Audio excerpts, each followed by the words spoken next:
Усім прывітанне! Мы зноў з вами. 21 лютага Беларусь адзначае Дзень роднай мовы. Ён асаблівы для кожнай нацыі, для кожнага народа, бо няма народа без мовы, няма мовы без яе носьбіта. Якуб Колас падкрэсліваў, ніякае багацце людзей не бывае даражэйшым за іх родную мову. Гэта выраз сцвярджае, што мова з'яўляецца асновай нацыянальнай культуры і духоўнасці. Родная мова – гэта адначасова і культура, і спадчына народа.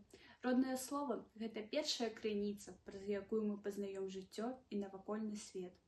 Кожны інтэлігентны чалавек павінен ведаць і паважаць мову краіны, у якой нарадзіліся яго продкі і ён сам. Родная мова – адзін з першых сродкаў адрознення нацыянальнасцей і культур. Галоўнае, каб кожны з нас, беларусаў, усвядоміў, што мова – гэта сапраўды наша багацце. Ведаць і абараняць яе – наш абавязак. Уся краіна адзначае Дзень роднай мовы. І мы таксама. Далучайцеся да нас. Да наступных сустрэч!